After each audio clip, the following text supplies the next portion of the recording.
Welcome to the Authors on the Air Global Radio Network podcast. Let's join Mackie Morris in the book room. Today's guest is a fantasy and speculative author, Kait Waterhouse. We'll be discussing her new debut novel, A Stirring from the Depths. But before we dive in, let's peek into her book.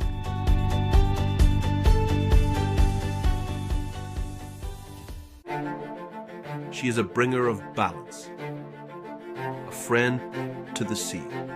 I am a demon, a bringer of death. The ancient ritual of deep sacrifice was so ingrained in me that it was all I was. All the love in the world could not save me from myself. I was cursed, damned. Curiosity would be her downfall.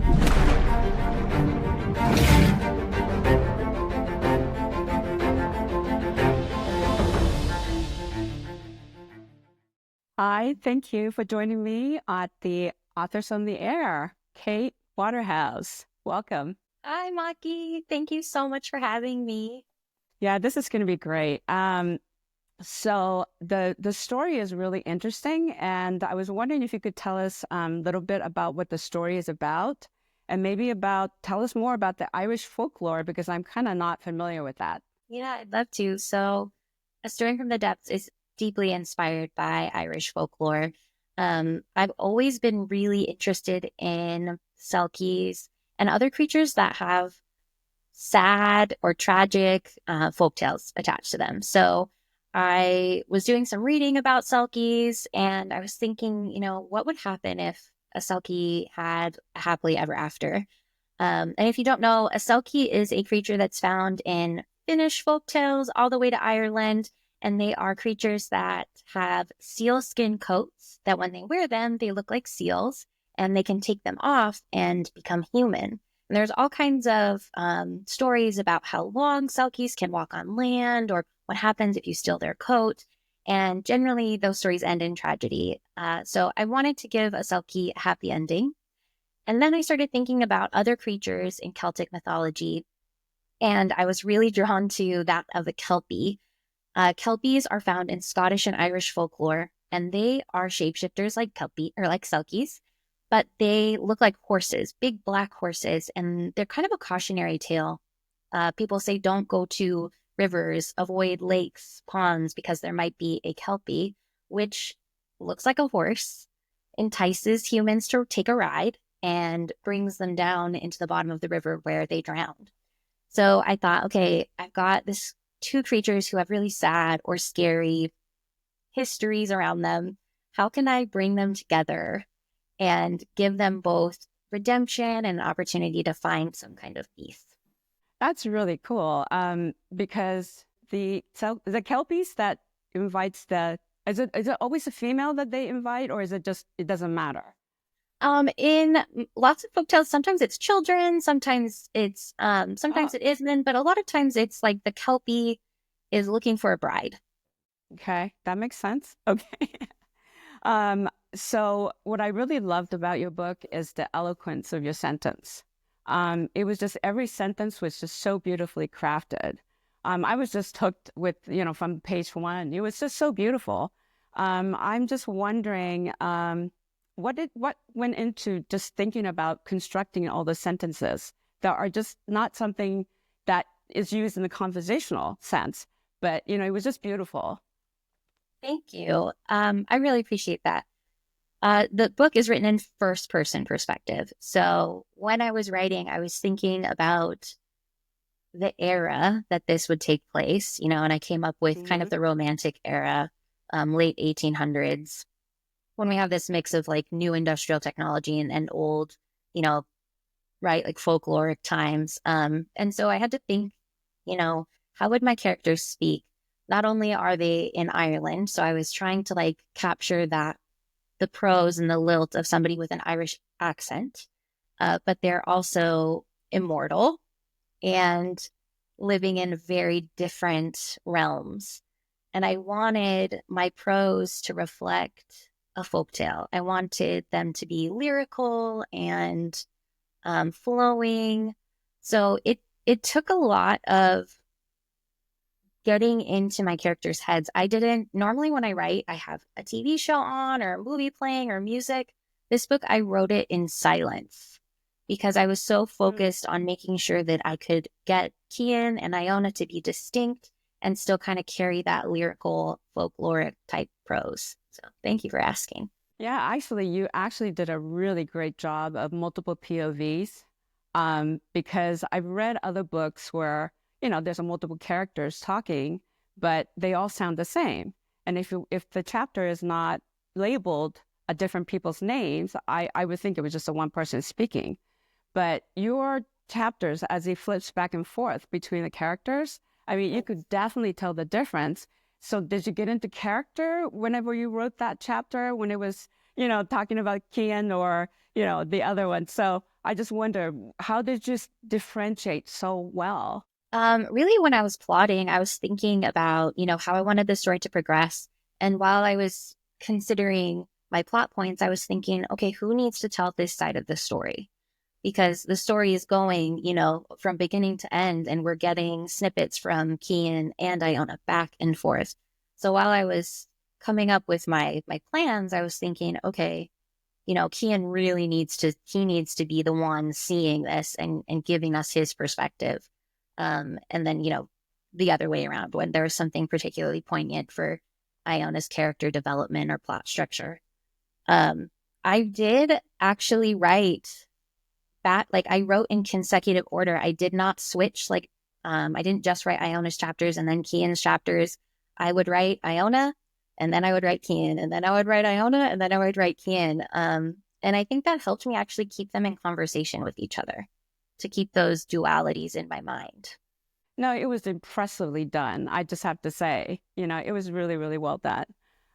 Thank you. So there's a magical thing that you mentioned, the glamour. I thought that was really interesting. Where does that come from? Is it part of the Irish folklore, or is it something you came up with? So a lot of Irish fairy tales, folk tales, and other traditions throughout the world, there is this idea of magic that masks something or makes something appear to be something else. And that is found in Irish and a lot of just Celtic mythology in general. So if you think about, I don't know if you know about changelings, where it was believed that if you had a child that was crying incessantly, or they were sick, or they weren't eating or doing well, that a fairy had actually changed your baby with a fairy baby and transformed it to look like a human. And that's why it was doing badly, because it wasn't human. So I really loved that. And being that both the characters are shapeshifters, I wanted Kian to kind of have this additional leg up, but it's also a responsibility that he bears. So his ability to glamour things by making them appear different is definitely rooted in other folktales as well. Yeah, that makes sense. So, okay, let's get to the hot stuff. Let's talk about sex scenes. Yes. Because, a lot of sex scenes are very mechanical, but yours just flow like a poetry. I mean, it was just beautifully done. How did you make it your own? I mean, really, it was just really different. It was beautiful and it was different. So again, I had to think about my characters and their experiences prior to being with each other. And the sex scene is written in Iona. The first one is written in Iona's point of view. And so I had to think about, her experiences and what she would be what her role would be in a sexual encounter. And for me, it really came down to the characters and what they would seek out and what they would need. So for instance, Iona being very much the one in control and the one taking charge, because she's used to being this singular being that is always making the decisions. So that just comes innately to her. And Kian is ever this gentleman, always trying to woo and charm women. So of course he wants to be the one to be complimentary and sweet. And at the same time, he's just got this immense yearning for Iona. So again, it really did come down to me, like just thinking about what does each character here need? And something else that I really leaned into was the fact that Iona is so separate from humans. She's not a human in any way. Unlike Kian, who has experience with humans and interacts with them, she is herself. And so I really wanted that to kind of shine in the sex scene as well, that she does what she will do. Yeah. I really love that about her. She's very strong, and there's a soft side to her, even though she spends most of her time with seals out in the ocean, right? Yeah, she's definitely But that, like, Kian knows how to protector. court. Yeah. Yeah. And for her, but there's a soft side of her that comes out when she's with Kian, and I really love that side of her that shows up when she's with him. Yeah, that was So really fun to write, like her gradual wearing down of being around Kian, from going to not being able to stand him, from saying like, okay, you're an idiot, but I love you. I don't know why. Yeah. And so the Kian character is really interesting because every time he tried to be sweet and he tried to kind of be complimentary, I just felt like he was just trying to get her into the lake, just drown her. And it took me a while to realize that he really cared about her. So you did that really well too. Like I just kept on like waiting for him to just be him. Yeah, that was one of my challenges writing this book, was making sure that you, the reader, was mistrustful of Kian, because you should be. He's not a good creature. But at the same time, being able to see his qualities and to be able to see, I mean, he's not a human, but to see the humanity within him. So kind of that balance, like I wanted you to be irritated by him just the way Iona is. And I wanted you to be worried and suspicious of his actions until he, proves himself slowly throughout the book. So I'm really glad that came through. Yeah, so you did well. Definitely. I was not trusting of him all the way to like really pretty close to the end. I kept on looking, what page am I on? So it was really great. Thank you. So is there going to be is this a standalone, or do you see yourself doing a sequel with these characters? This is definitely a standalone. Like I said, I wanted it to be a folktale, kind of a reimagining. So I wrote it in a like cyclical pattern with a beginning and an end to make sure that the story had that happily ever after. So I would hate to drag Iona and Kian on another adventure that would put them in jeopardy. I think they deserve their happiness for now. So are you working on a next project? What are you working on?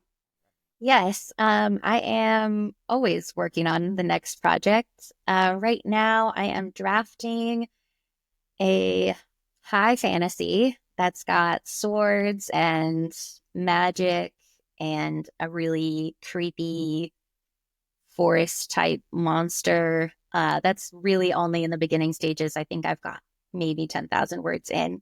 And I hopefully will have some exciting publishing news on I wrote a urban fantasy that is Greek mythology inspired. So for any readers who are like, I loved the Celtic mythology in this, hopefully soon I'll have some information on my urban fantasy that's mythology from Greece. And then I'm just querying. I've got a YA manuscript that I'm hoping to find a home for, that's a creepy YA secret garden retelling that's in a defunct Northern California vineyard. Wow, that sounds really interesting. I hope we get to interview you on that book as well. I love that. I know you've done a lot of like a book signing. Do you have anything new coming up, or are you doing anything on that? Yeah, actually, the Tucson Festival of Books, which is on March 15th and 16th this year, I will have a booth in the Indie Author Pavilion for a couple hours on Sunday, which I'm looking forward to. And in May, I have the Enemies and Lovers Romantasy Book Convention in Mesa, Arizona. Wow. That is, I think it's May 10th, the weekend of May 10th. So I'll have a booth there all weekend. And I'm really looking forward to meeting more fantasy readers in the Arizona area. Okay, so we'll definitely put those on the YouTube to put it. Make Thank sure you put you. those dates for you, so they'll come and visit you. This has been a great conversation with you, Kate. I'm so proud of what you've done because I watched you, query and fail and query again, and here you are. So this book is really beautiful, and I hope other people would, read it and enjoy it as much as I did. But I want to thank you You. so much for joining me today. Thank you. It was so nice to get to chat with you. I'm so happy to be here. Thank you for joining our podcast. We hope you visit again as we discover new books to read. Sneak peek video previews provided by MDP and Mackie Morris.